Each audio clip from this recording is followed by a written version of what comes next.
அக்ஷரா, சித்தார்த், இன்னைக்கு நம்ம மூதுரையில ஔவையாரோட மூதுரையில 8வது பாட்டு பார்க்க போறோம். அதுக்கு முன்னாடி காப்புச்சிகள் சொல்லுமா? பாக்குண்டாம்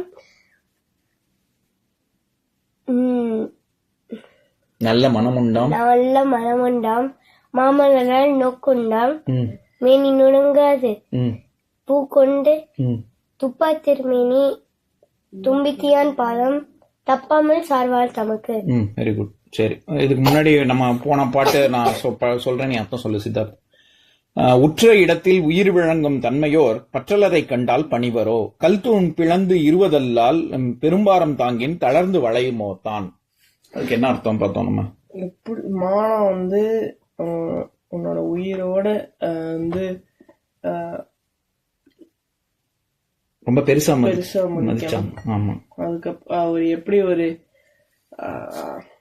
கவரிமான் அதோட முடியெல்லாம் உதிர்ந்தா கூட அது இறந்து போயிடுதோ அந்த மாதிரி. அதான் அதுக்கு உதாரணம் என்ன சொன்னாங்க? எதை மாதிரி வளைஞ்சு கொடுக்காம கொள்கைகள்ல ஒரு கல் தூண் மாதிரி. ஆமா, கல் தூண் வளைஞ்சு கொடுக்காதுல எவ்வளவு பாரத்தை தூக்கி வச்சா. கல் தூண் அப்படி கிராக் எல்லாம் வரும்ல, கல் தூண்ல கிராக்ஸ் வரும். வந்தாலும் அது அதுதான் உயிர் விடுறது. அந்த மாதிரி அவங்க உயிரை விட்டுருவாங்க அப்படின்னு சொல்றாங்க. சரி, இப்ப 8வது பாட்டு பார்க்கலாம். நான் முதல்ல படிக்கிறேன், அப்புறம் அர்த்தம் சொல்றேன். நீரளவே ஆகுமாம் நீராம்பல், தான் கற்ற நூலளவே ஆகுமாம் நுண்ணறிவு, மேலை தவத்தளவே ஆகுமாம் தான் பெற்ற செல்வம், குலத்தளவே ஆகுமாம் குணம். 4 விஷயம் சொல்றாங்க ஔவையார். சரியா? முதல்ல நீரளவே ஆகுமாம் நீராம்பல். ஆம்பல் பூனா என்ன தெரியுமா? வாட்டர் லில்லின்னு சொல்றோம்ல இங்கிலீஷ்ல. இதுதான் பாக்கிறதுக்கு ரொம்ப ரொம்ப அழகா இருக்கும், தாமரை மாதிரி. சரியா? அப்போ இது எல்லாமே வேற வேற நிறத்துல இருக்கு. இதுவும் நல்லா இருக்கு. எல்லாமே ஆம்பல் பூ தான். சரியா? இது ஆம்பல், அல்லிப்பூ. தமிழ்ல அல்லிப்பூன்னு சொல்லுவோம், இங்கிலீஷ்ல லில்லி. சரியா? அல்லி, ஆம்பல் எல்லாம் ஒரே பூ தான். ஆமா. சரி, அல்லின்னு கூட பேர் வைப்பாங்களே, பெண்களுக்கு பேர் அல்லி. தாமரைன்னு எப்படி வைக்கிறாங்களோ அந்த மாதிரி அல்லின்னு வைப்பாங்க. சரியா? இது தாமரை மாதிரி தண்ணியில இருக்கக்கூடிய பூ, குளத்துல இருக்கும். சரி, இந்த பூ தான். சரி, உட்காரு, சொல்றேன். அவர் என்ன சொல்றாங்க, ஔவையார் என்ன சொல்றாங்க? நீரளவே ஆகுமாம் நீராம்பல். அதாவது குளத்துல நிறைய மழை பெஞ்சதுன்னா, நிறைய வேற நீர்நிலைகள்ல இருந்து தண்ணி குளத்துக்குள்ள வந்தது அப்படின்னா, அப்ப என்ன ஆகும்? அளவு உயர உயர அப்படியே அந்த பூ மூழ்கி போயிடுமா? என்ன ஆகும்? குளத்துல நிறைய தண்ணி இருந்ததுன்னா அந்த மேல வரும். மேலதானே இருக்கும், மூழ்காது இல்ல. எப்படி அது மேல வருது? கீழே இருக்கிற ஸ்டெம் வளரும். அதான், வெரி குட். அதோட தண்டு அந்த மாதிரி இருக்கும். இதத்தானே திருவள்ளுவர் ரொம்ப பிரமாதம் அப்படின்னு சொல்லக்கூடிய ஊக்கமுடைமை அப்படிங்கிற அதிகாரத்துல 5வது குறள், வெள்ளத்தனைய மலர் நீட்டம் மாந்தர்தம் உள்ளத்தனையது உயர்வு அப்படின்னு ஊக்கம் எவ்வளவுக்கு எவ்வளவு மனசுல செஞ்சிடலாம், முடியும் நம்மளால அப்படின்னு எவ்வளவு நீ நினைச்சு பண்றியோ அந்த மாதிரி ஊக்கம்னா எந்தூசியாசம், அந்த செய்யணுங்கிற ஒரு இது, அந்த தன்மை இருக்க நீ உயர்வ. எப்படி? அதுக்கு உதாரணம் சொல்றாரு, வெள்ளத்தனைய மலர் நீட்டம் அப்படின்னு. எப்படி? வெள்ளம்னா ஃபிளட், அந்த ஃபிளட் இல்ல, வெள்ளம்னா தண்ணின்னு அர்த்தம். தண்ணி உயர உயர தண்டும் வளர்ந்துட்டே போகுது, பூவும் மேலதானே இருக்கு, மூழ்கல் இல்ல. அதே மாதிரி திடீர்னு கொஞ்சம் கொஞ்சமா வத்தி போகுது. சரியா? தண்ணி எல்லாம் காலி ஆகுது. அப்போ அது மட்டும் இப்படி ரொம்ப மேல இருக்குமா? இல்ல. அதுவும் தண்ணியோட அளவு எவ்வளவு தூரத்துக்கோ அவ்வளவு தூரத்துக்கு தானே இருக்கு. அதே கருத்து தான் ஔவையாரும் சொல்றாங்க. நீரளவே ஆகுமாம் நீராம்பல் அப்படின்னா, நீராம்பல் அங்க மலர் அப்படின்னு நான் சொன்னாலே அது எந்த மலரை குறிக்கும்னு சொன்னேன்? வெள்ளத்தனைய மலர் நீட்டம் மலர் மிசை ஏகினான் மானடி சேர்ந்தார் அப்படின்னு வர்ற இடத்துல மலர்னு மொட்டையா சொன்னா அது எந்த மலரை குறிக்கும்னு சொன்னேன்? மலர். பூன்னு சொன்னாலே எந்த பூவை குறிக்கும் அது? தாமரை. தமிழ்ல சொல்லு, தாமரை பூ. சரியா? அவர் தாமரையை வச்சு உதாரணம் சொன்னாரு திருவள்ளுவர். இங்க ஔவையார் நீராம்பல்னு சொல்றாங்க. நீரளவே ஆகுமாம் நீராம்பல், தான் கற்ற நூல் அளவே ஆகுமாம் நுண்ணறிவு.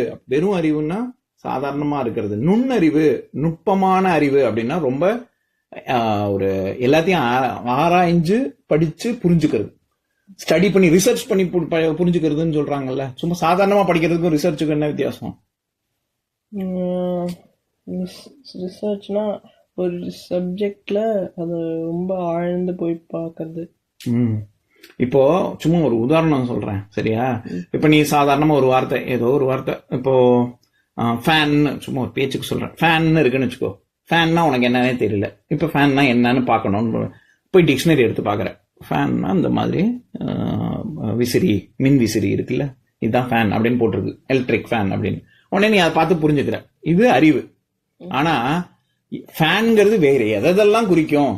எனக்கு நிறைய ஃபேன்ஸ் இருக்காங்க அப்படின்னு இவங்க எல்லாம் சொல்றாங்களே, பெரிய செலிபிரிட்டிஸ்லாம், அந்த விசிறியை குறிக்கும், சரியா? அப்புறம் அந்த காலத்துல, இப்ப இந்த ஃபேனை குறிக்குது. அந்த காலத்துல கை விசிறி, கையால தானே இப்படி இப்படி அத இது இலைகளை வச்சு பண்ணுவாங்க, இல்லாட்டி துணியை வச்சு பண்ணுவாங்க, இல்லாட்டி நம்ம பார்த்தோமே சாமரம் வீசுவாங்க, இந்த மாதிரி எல்லாமும் வச்சு பண்ணுவாங்கல்ல.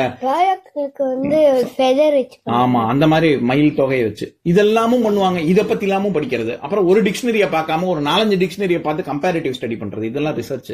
அந்த நுட்பமான அறிவு எப்ப கிடைக்கும்? நூல் அளவே.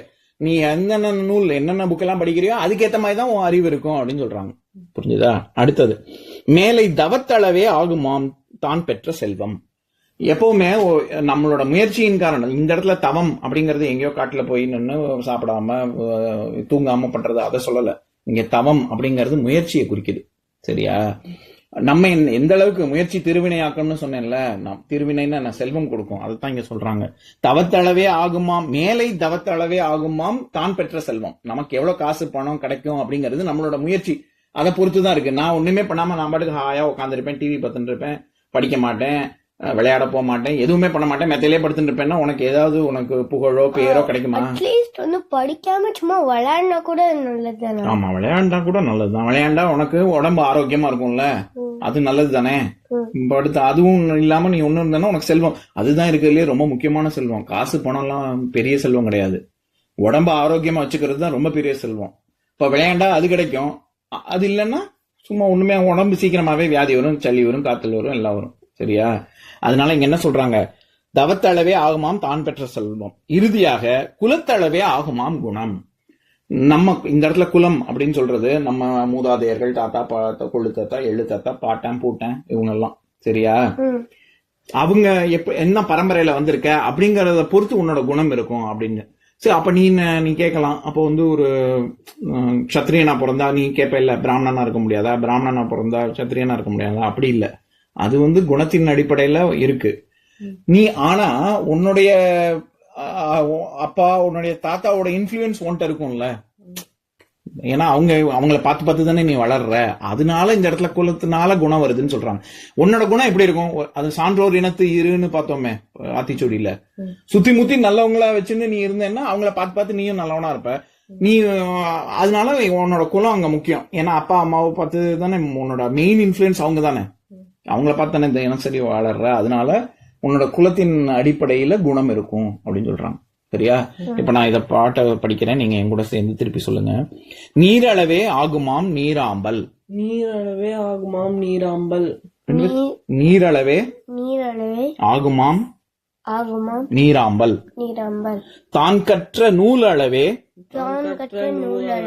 ஆகுமாம் நுண்ணறிவு. மேலை தவத்தளவே ஆகுமாம் தான் பெற்ற செல்வம். குலத்தளவே ஆகுமாம் குணம். இன்னொரு நாள் இன்னொரு பாட்டு பார்க்கலாம்.